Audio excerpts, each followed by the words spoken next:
And let's begin with the USA Pro Challenge with the second day of the women's race, which covered 58 miles between Loveland and Fort Collins, while the men went out on a bigger circuit. In the yellow jersey after the time trial at Breckenridge was the two-time Olympic time trial champion Christian Armstrong.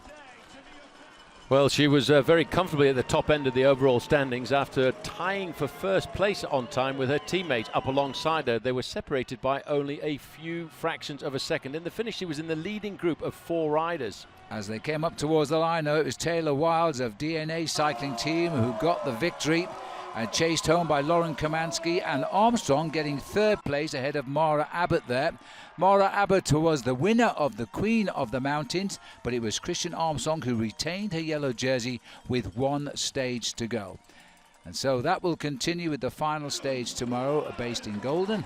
And just after the women had sent out on their way, the men went out on a longer course of 102 miles between Loveland and Fort Collins. Well, the riders all wanted to get away very, very rapidly, but there were 2 sprint points on the day. The fourth at just 8 kilometres when they went into Windsor, a second one at Loveland. So United Healthcare kept it very, very close together. And watch the green jersey there, because Kiel Reinen certainly wanted to get maximum points, and he did when he went through Windsor.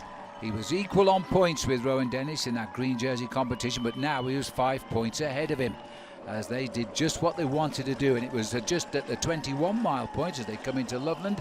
It was Kiel Reinen, John Murphy, Tanner Putt, all of them United Healthcare, going through in that order.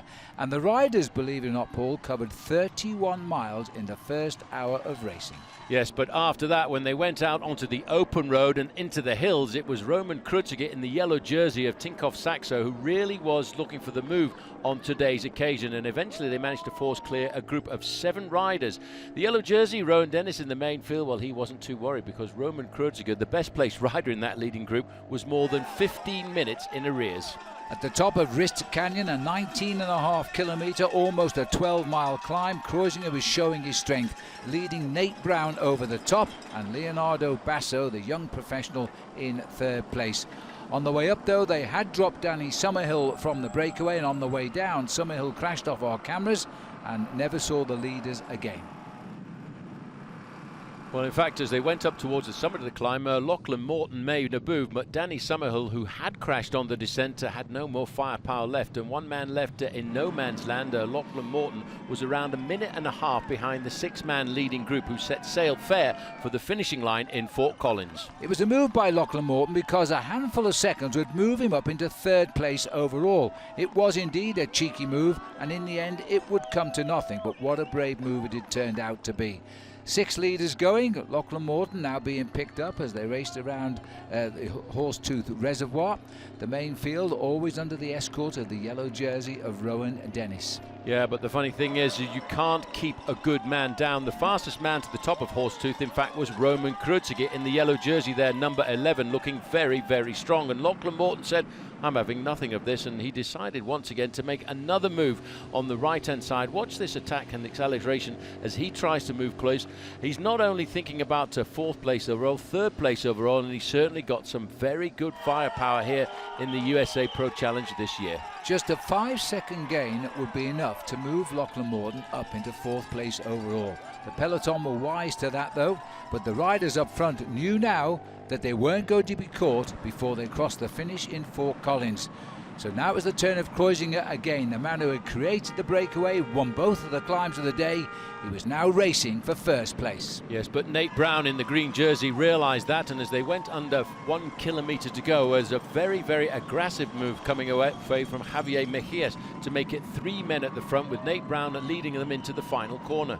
The Novo Nordisk rider was trying to get up there. He was the team's most dangerous man. He caught Kreuziger off guard, but Kreuziger was determined that this day was for him. He tacked day after day and always been caught, and he wasn't going to be robbed in Fort Collins as he came clear to win the stage ahead of Javier Mejias and third place Leonardo Basso.